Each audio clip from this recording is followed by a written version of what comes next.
season's right around the corner. It's actually coming by this Friday, right? And I mean, this has been a really, really, really interesting offseason for Philadelphia. A lot of stuff has happened. A lot of stuff has been going on in the city of brotherly love and with this Philadelphia Eagles organization.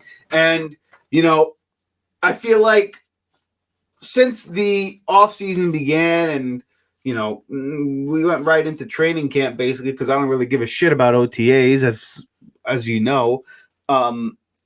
You know, training camp is kind of where the money starts to begin being made. And, you know, there's some good stuff happening in training camp. And I was listening to another Eagles channel, Jacob Sports, and they were talking about the vibes in Philadelphia and how it's almost too positive in Philadelphia. And I'm like, you know what? They're kind of right. It's been too positive in Philadelphia from what I've heard, what this offseason has been bringing and all those other things. And so I felt like it was my job to bring a little bit more of a negative perspective here in Philadelphia. And that's not to say that I'm purposely trying to do this as a fan who is just being negative on Philadelphia. I tend to be a guy who views my football teams in a negative or less optimistic perspective because I feel like it gives me the most objective way to give analysis on a team. Okay, and that's not to say that I'm an expert on football or an expert on the Philadelphia Eagles. I'm a fan just like you. Okay, I'm just offering my opinion. Whether you agree with me or not, whether you think I'm wrong or not, is a totally different discussion. And I would love to have that in the comment section below. Please, a lot of fans have been doing that lately, and I really, really appreciate it. I love hearing your perspective. Please continue to do that. But I am not somebody who puts on the green-colored lenses and views the Philadelphia Eagles as the top-of-the-line team, and I'm only Philadelphia. They're A1. They're the best. There's nobody better, right? That's not how I tend to view Philadelphia. And I think, you know, the media in Philadelphia and a lot of the fans and the shows that cover Philadelphia tend to view them in such a high regard that they almost can do no wrong. And I think that's not a good way to go about this season, especially when there's a lot of question marks coming into the 2024 season that I feel like Howie Roseman, while he did try to address a lot of them, and he has addressed a lot of them, has not done the most optimal job, in my opinion, to tackle a 24 season. Now, maybe seasons down the road, like 25, 26, and 7, that's a different discussion. But for 2024, it seems like he kind of left meat on the bones, in my opinion. Okay? And we'll get into that in just a moment and some of the reasons why I feel that way, because we're going to give basically a bit of a review. And I guess you could say hindsight's 2020 in this review that I'm about to give for the offseason from free agency to the preseason game that's going to happen on Friday. And we'll kind of talk about some of the stuff that's been happening the past couple of days in training camp and the press conferences and what they mean going forward, right? We'll get into all that. So it's going to be a little bit more of a longer-winded episode, and I apologize for that. But it's going to be a little bit more of a thought-provoking episode than what we usually go about in the Riding the Bench Eagles podcast. And since we're at that point, I just mentioned the name of the show. Let me just introduce myself. I'm Asif Badi. I'm the host of the show. I'm a fan just like you. I'm not an analyst, not a reporter. I have no incentive by the Eagles or any incentive from any reporting network or any news network to give my opinion regarding the Eagles. I just love making content. I love listening to what you guys talk about in the comment section below, and I love interaction with every other Eagle fan that's out there. So please, if you want to help support this channel and grow it organically, just shoot this video a thumbs up and hit subscribe. It doesn't cost you a damn thing, and I'm pretty cheap myself, so I like doing things for free. Do this out of the kindness of your heart. I would really appreciate it. Anyway, let's talk about this, okay? Let's talk about it from the beginning of the offseason, okay? So we came off this epic collapse, 1-7, as we all know, going into the offseason, a lot of turmoil was happening in Philadelphia. People were calling for Nick Sirianni's job. They got rid of Brian Johnson, Sean Desai, a lot of the coaching staff because of the debacle of a season that it was at the end of the 23 year and 24 season. So a lot of question marks about Sirianni, whether or not he's even the right man for the job. And at the end of last season, I'm not going to lie, I was in the position where I was really torn, but I ultimately believe that you need to let Sirianni go because any stench of the 23-24 season ending in any sort of black mark that's there, you need to get rid of. And, much to a lot of people's chagrin, Howie, Jeffrey Lurie, and the organization decided keep Nick Sirianni, let him finish out his 1-year contract that he has left, see what he can do. He ended up making the hire of Kellen Moore and Vic Fangio, bringing in some veteran coaches in the facility and letting them kind of, be more involved in the coaching process here. And he tends to be a little bit more hands-off now. Because that was the thing that I believe Howie and Jeffrey Lurie asked Nick Sirianni to be more hands-off. And in that being the case, the whole complexion of this team began to change as Howie Roseman began going to work in the NFL free agency of this offseason, okay? He ended up signing guys like Bryce Huff, a very, very highly recruited, highly coveted free agent pass rusher from the Jets, 3 years, $51 million, as we know. He ended up bringing back Chauncey Gardner-Johnson. He signed Saquon Barkley to a huge deal. 3 years, $38 million per year. That could be worth up to $46 million per year. He ended up also signing Zach Bond, Devin White, Oren Burks to 1-year contracts to fill out the linebacking unit and all that. And then obviously the re-signings of Dickerson, Smith, Brown, all those types of things, right? Those aren't necessarily my oppositions here, okay? I'm not opposed to those things. But we'll talk about the free agency. So I was under the impression that Philadelphia was going to come into this free agent period, or what was the free agent period at the time, trying to address weaknesses on the defense. And Chauncey Gardner-Johnson was definitely one of them, bringing in a safety that's been in Philadelphia before, that's been accomplished in Philadelphia before, and just having a better guy out there on the back end is going to help. And I think Chauncey Gardner-Johnson is going to help this football team. No doubt about it. Everyone in Philadelphia agrees. So kudos to Howie for bringing him in. But the other thing that I found to be a little bit, concerning was the fact that we tend to just address linebacker in the cheapest way possible. Devin White, which I like the signing of. Zach Bond, I was intrigued by the signing of. And then Oren Burks. Okay. All 1-year contracts.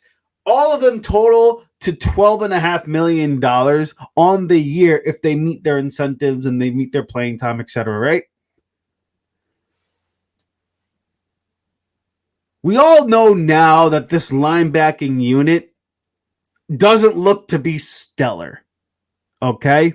What we're hearing from training camp is that, yes, they're working hard. They're playing their asses off. They play with energy, but they're not very good. They don't have a great ability to cover at the moment. They're, just lackluster. And from what I saw in the open practice that I went to, they did not look very good as a unit at all. Okay? And now that may change as, preseason continues and they get a little bit more contact in and the season goes on. My opinion may change, but as of right now, I can only go by what I'm seeing. I'm not looking at it as a hopeful fan. I'm looking at it from what I've seen thus far, and they don't look very good. It looks like a very poor unit.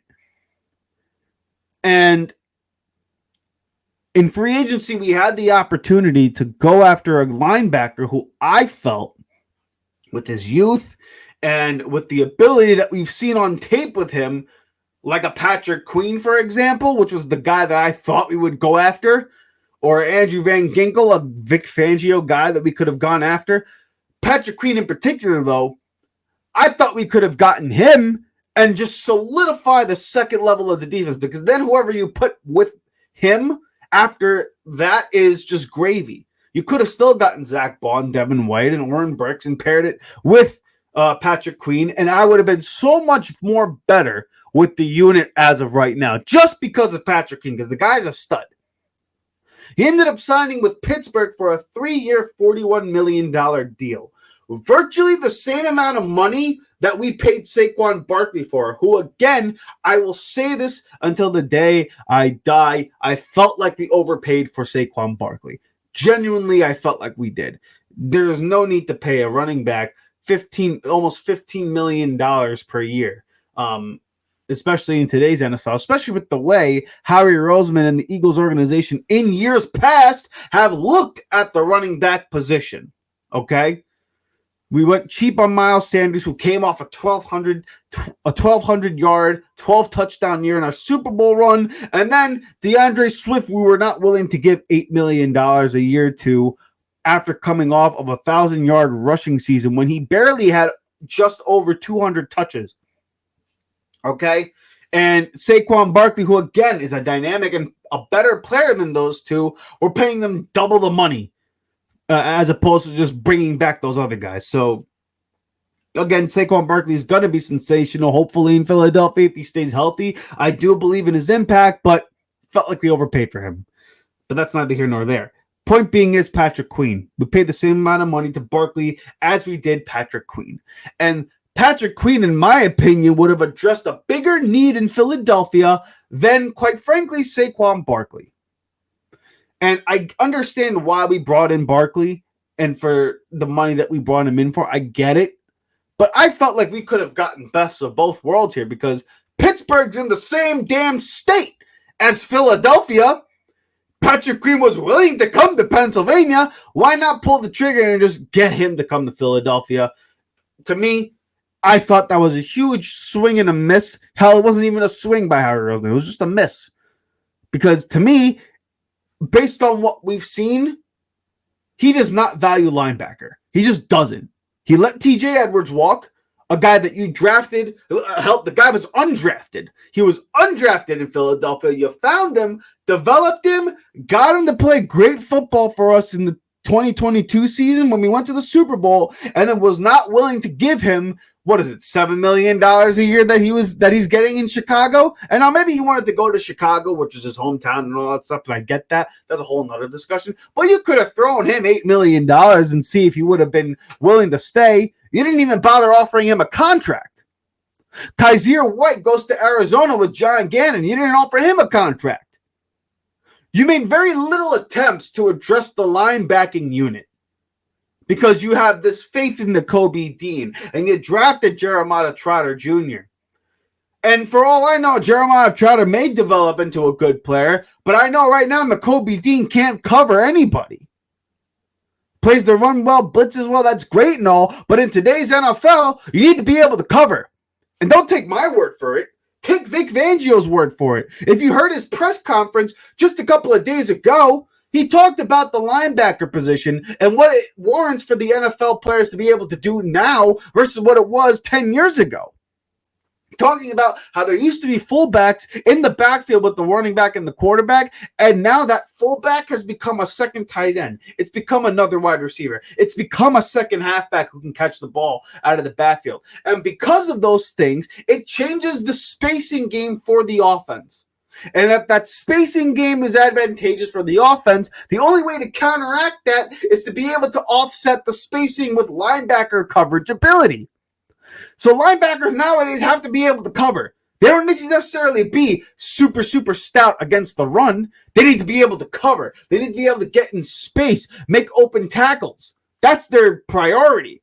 And unfortunately, Kobe Dean has not proven in camp, on film, or in any capacity up to his point in his career that he's able to cover space, get open tackles in the field, and cover running backs or tight ends in the passing game. And we saw that in the open practice when he was getting cooked by Kenneth Gainwell. Both, on many occasions, was getting cooked by Kenneth Gainwell. Got his ankles broken by Jalen Hurts in the open practice from what I saw too. So, right now we're just in a position where if a guy like Patrick Queen were there, as opposed to Devin White, Bond, Oren Burks, Trotter Jr., and Kobe Dean, Van Sumeren, and Braden Smith, I would feel just a little bit more comfortable with the linebacking unit. Now, again, I'm not going to crap on Howie Roseman for all these things, but I thought that was a miss in free agency that he could have addressed, and we would have been better off. We have the cap space right now for it. I felt like we could have gotten a really good player at that value. You could have gone after guys like Willie Gay, Azeez Al-Shaair. All those three guys, Queen, Gay, Azeez Al-Shaair, are better than any player on the second level that we have at the moment. None of those linebackers that I named are worse than the guys that we have on the roster right now. They're just not. And Howie Roseman didn't necessarily address that. So to me, did he optimize the second level of the defense? No, he did not. That's another thing.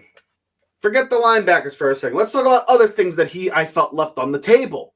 Milton Williams is another guy. Okay, he's in an interesting situation because he's entering a contract year. And Milton Williams and the Philadelphia Eagles have been trying to actually get a contract done. I think the holdup is primarily on Milton Williams' end because Philadelphia has a number that they want to give Milton Williams.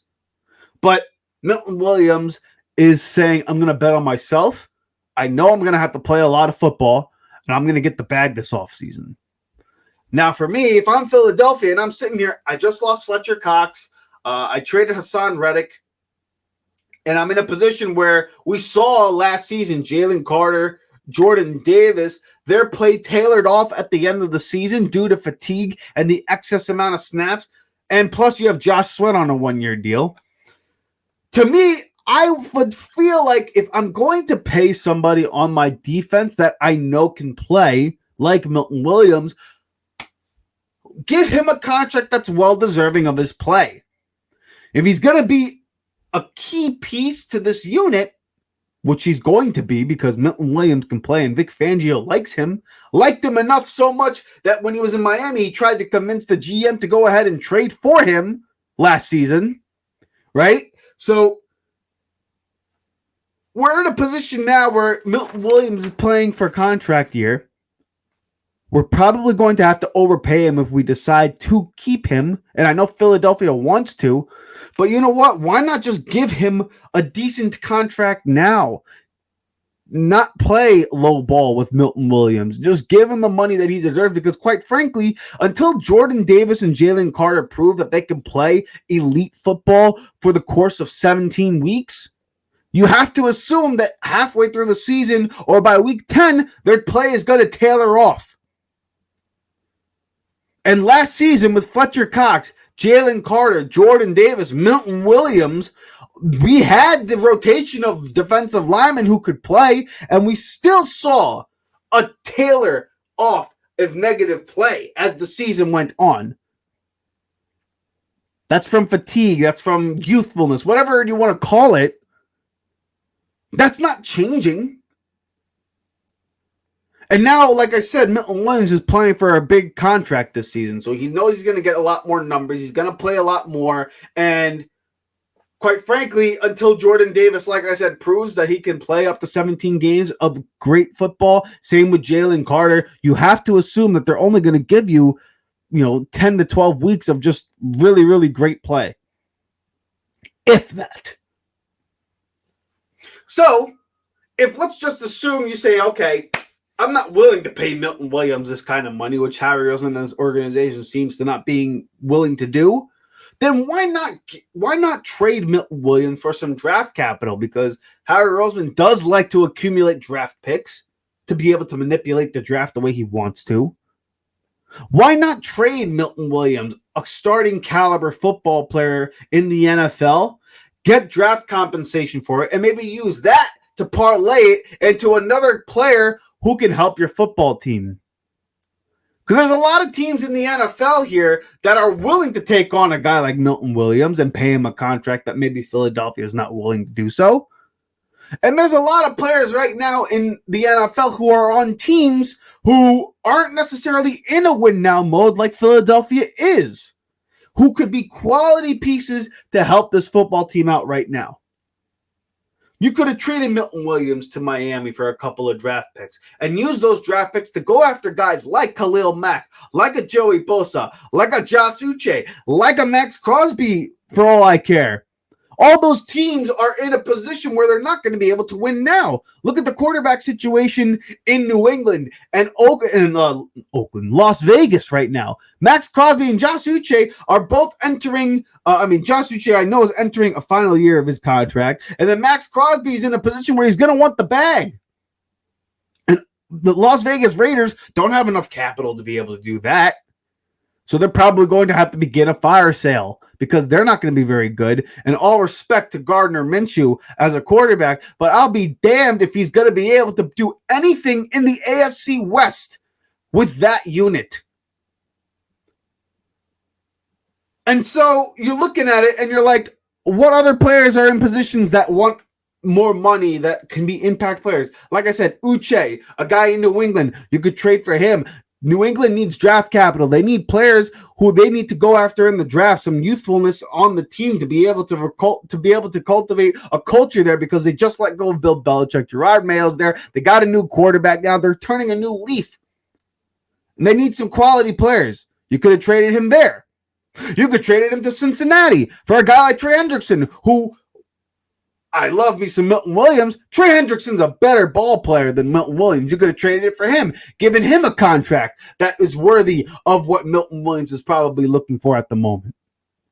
So there's a lot of things that Howie Roseman I felt could have done on the defensive line here in free agency with Milton Williams, just to optimize what we're going to do this season. Okay. And if you haven't been able to get a contract done with Milton Williams right now, then what are we doing? Why not be a little bit more proactive in terms of what we can do to address the needs of this football team going forward? Because I tell you what, if Bryce Huff doesn't hit, which, yet to be seen, Nolan Smith is a question mark, having an edge guy would be really ideal, or having a really strong presence on the defensive line would be ideal. And let's just assume, for a hypothetical sake, you get a guy like a Josh Uche or a Max Crosby or a Trey Hendrickson. All of a sudden, the defensive line becomes such an absolute unit. Not that it can't be already with, Milton Williams and, Jalen Carter and Jordan Davis, but there's still question marks there. We don't even know if Milton Williams will get past this year. He may go into free agency and be like, listen, I'm done with Philadelphia. I want to play some starting football. I want to get the big bag. You're not willing to give it to me. Another team will.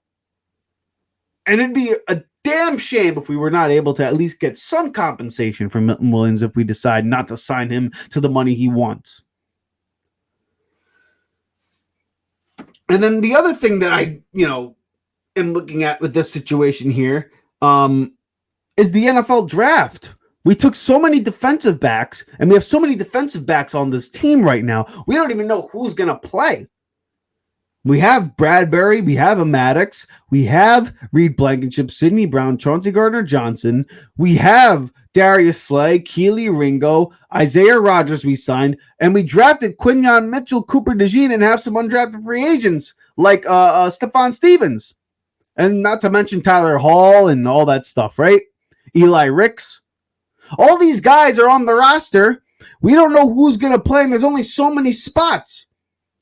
But in the NFL draft, we could have gotten guys who could have been, impact players right now. We could have gotten, in the second round, Quinyon Mitchell fell to us. You know that you got to take him at that first pick.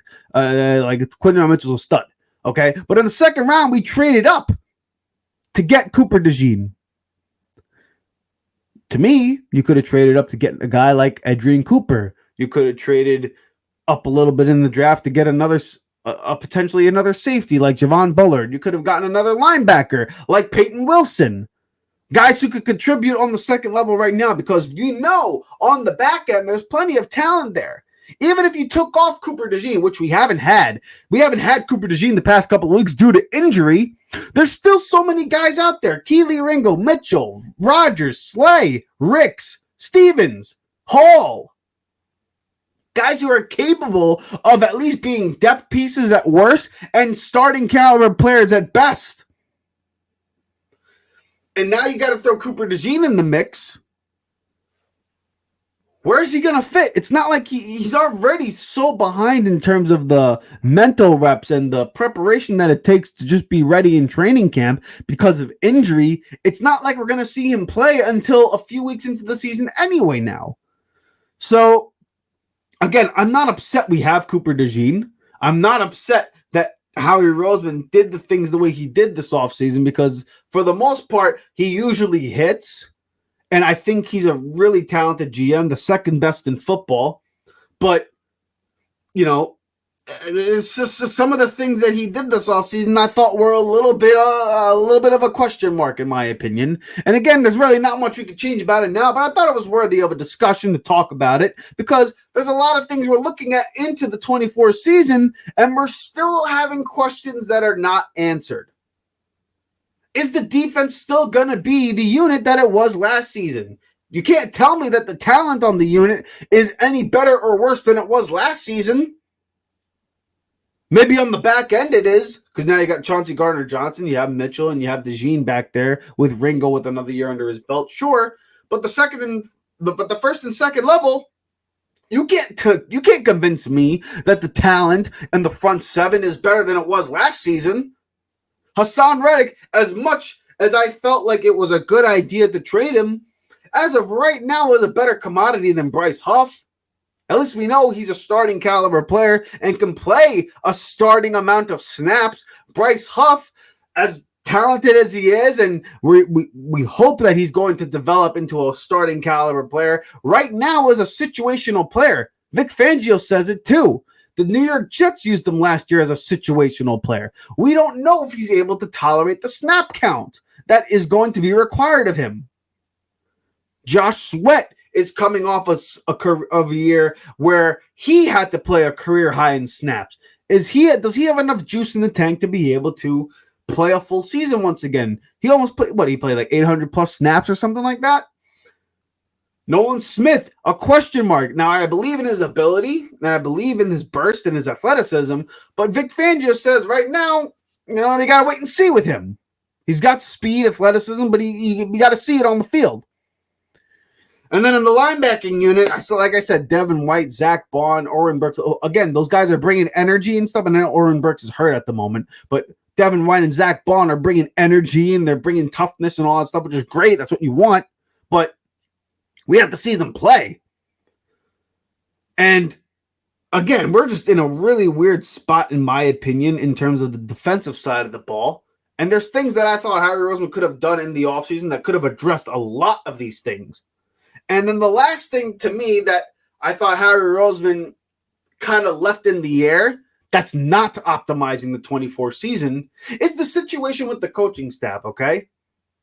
The situation with the coaching staff with Nick Sirianni being left with the one-year deal, hiring Kellen Moore, hiring Vic Fangio, and all the assistant coaches that come along with them. What exactly is going to happen this season if, let's say, the Philadelphia Eagles do exactly what most of the fans project them to do, get to an NFC title game, win it, potentially go to a Super Bowl? You obviously have to keep Nick Sirianni. And then at that point, a guy like Kellen Moore is going to be out the door. And then you're going to be left again sitting there saying, okay, new offensive system we got to bring in, new offensive coordinator, and now Jalen Hurts is going to sit here like, what the hell am I doing? What the hell are you guys doing? I need some damn consistency here. Every year there's a new damn coordinator, a new damn system, a new freaking playbook that I got to learn. And you look at all the other quarterbacks in the NFL who've had consistency at coaching, and you see the numbers that they put up. Mahomes has had Andy Reid his whole career. Joe Burrow has had Zach Taylor his whole career. Hell, CJ Stroud even right now has Billy Slavic his whole damn career. Kyle Shanahan in San Francisco is the system there. Tua Tagovailoa in Miami has had Mike McDaniel his whole career. Matt Stafford in the Rams, Sean McVay is there the whole time. Brian Dable and Daniel Jones have been together longer than Jalen Hurts has had a coordinator. Anthony Richardson and Shane Steichen, they've had more time together. Dak Prescott, Mike McCarthy. I mean, I can go on and on. This stability at these play-calling offensive minds throughout all the other quarterbacks in the NFL, all the other elite quarterbacks, I should say. Hell, Trevor Lawrence has had Doug Peterson basically his whole career. So, if Kellen Moore gets this offense back on track, and we have success this season, you're telling me he's not going to warrant head coaching interviews from other teams who are looking to fix their situation. There's going to be teams that are looking for head coaching hires. And then we're going to be left at the altar again if he decides to move on, because Kellen Moore, a talented offensive coordinator, has been in the interview process before. And if we decide to keep Nick Sirianni, I'm sure that means that Philadelphia has had a successful year. And if we've had a successful year, that usually means the offensive side of the ball was hitting on all cylinders, because Saquon Barkley, A.J. Brown, Devontae Smith, Dallas Goedert, Jalen Hurts are all playing up to their potential. And the person who led that is Kellen Moore, and we know that because the organization asked Nick Sirianni to take a step back, not interfere with what's going on with the team, be the CEO, coach, and just observe it from a bird's eye view. And to me, if we have success this season, and it's because he's hands off, that's a damning praise. That's a damning sign. It means that last season, when your fingerprints were all over the operation, you fucked it up. And to me, I am in a position where I think, hey, if we had a great season, I'm willing to let Nick Sirianni go if it means that I got to keep Kellen Moore, because that just means this offense was clicking. And it means that there's going to be stability for my quarterback and the rest of the offensive core on this unit, where we don't have to keep shuffling the deck and keep playing musical chairs with offensive coaching staffs and offensive coordinators. And my quarterback has to learn a new language every goddamn offseason. We saw the last time Jalen Hurts had even a modicum of consistency with the play caller, we got to the damn Super Bowl.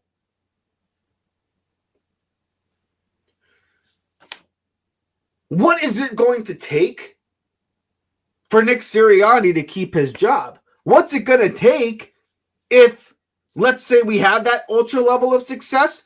What exactly do we do with Kellen Moore? Because he's going to get a head coaching job. That's what that means. And that's something that I don't think a lot of people in Philadelphia are thinking about at the moment, because they're so focused on the 24 season, which I totally understand. And I actually commend you all for doing that, because you have every right to go ahead and do that. And that's exactly how you should approach the season.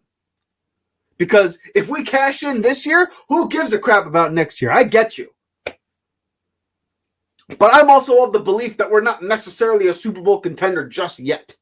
And if we're not there yet, then we have to think of things down the road. And we have to think of things in the future. And if the position that we have here is Nick Sirianni is on the final year of his contract in a lame duck year, and if we have success this year, it's because he's been hands off and not part of the operational organization and the operational process that's going on with the offensive game plan and the defensive game plan and the reps in practice and all that stuff. That's a problem. Because if these coaching staffs go, if Kellen Moore leaves and you bring in a new guy, what are you going to do then? The same thing you were doing last time? Hands off, let him run the offense, and then what exactly are you doing? As the head coach, it becomes a very weird dynamic.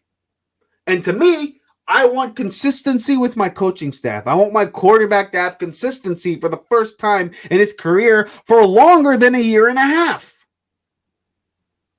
Because every other elite quarterback in the NFL has had consistency at play callers, consistency at coaching, consistency with the system that they're running.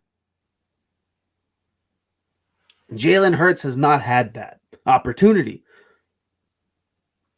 And it's a damn shame, because we have a talented unit. And we have a coaching staff here that could potentially bring that level of consistency if we play this right. And Howie Roseman, I'm sorry, I think he played it wrong. I think he should have let Sirianni go. And if you really, really did like Kellen Moore from the beginning, as you interviewed him in the past for head coaching positions, as I've talked about in other episodes, and we know that through the history of other news, other other news outposts and stuff like that, they really liked Kellen Moore, then why not give him a chance to run the show? I guess maybe that's what they're doing now, and potentially that could be what happens in the future. But history tells you that Philadelphia doesn't necessarily hire within for head coaching positions, especially if Sirianni flops. Because if he flops this year, he's definitely gone. And if we have major success, you're going to be in a position where you have to say, well, damn. Every year he's been a head coach. We've made the playoffs. We went to a Super Bowl once. He has an NFC conference title under his belt. And if we get there again, that'll be 2 conference title appearances in the past 4 years. How are we going to get rid of this guy? And I know you got rid of Doug Peterson, who won a Super Bowl for you, and that was under different circumstances. But, I mean, like, damn. We're in a weird spot. And again, optimism is warranted in terms of what to expect for the 24 season, at least on paper, and I understand that. But there are a lot of freaking questions on this roster. There are a lot of questions on the dynamic of this team. There's a lot of questions going into the season, into the offseason next year, that we have not answered. A lot of one-year players on this team right now. And that's all falling at the steps of Howie Roseman. And because, again, Howie Roseman's good at roster construction and contract construction and negotiating deals. He's probably the best at all those things in the NFL, except when it comes to actually drafting defensive players, in my opinion. I think he has a very, very, very poor track record in that sense. And again, you can't have them all, but that's not the point of this episode. The point of this episode is just to open up the discussion and open up the eyes and just kind of see like, hey, as much optimism as there is right now in Philadelphia and all the positivity that surrounds Philadelphia at the moment, there are a lot of damn questions, a lot of things to be concerned about going forward. And this season is going to be a major season for us going forward the next few years, because it's going to answer questions. It's going to open up a lot of moving parts for us.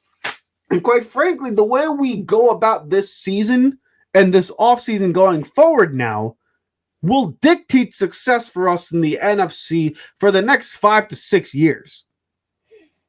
And I don't think that's a small thing to just sneeze at. That's not a thing to just sweep under the rug. And quite frankly, the question of this episode was, did Howie Roseman optimize the 2024 season?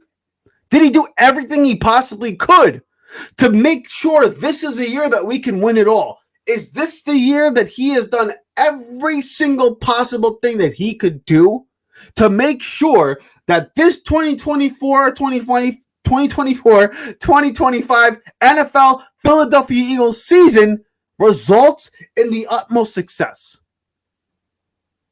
To me, I'm saying no. And I know that's a strong take considering all the moves that Howie Roseman has made this offseason and all the moving parts that we had this offseason. But we were in such a bad position at the end of last year. Like the residue while that vibe and the residue of that season may not be here, there's still so many unanswered questions. And I guess really the only way to answer these questions is to strap them up, tie your shoelaces, and get out on the football field and play. But one thing's for damn sure.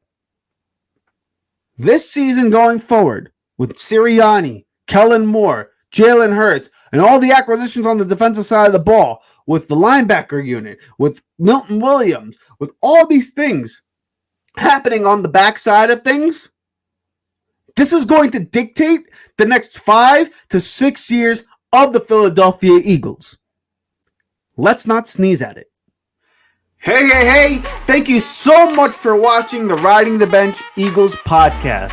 If you want to continue to support the channel, please hit the like and subscribe button down below. Also, check us out on Instagram and TikTok at Riding the Bench Eagles Pod. We're also on Apple Podcasts, Spotify, iHeartRadio, you name it, we're on there.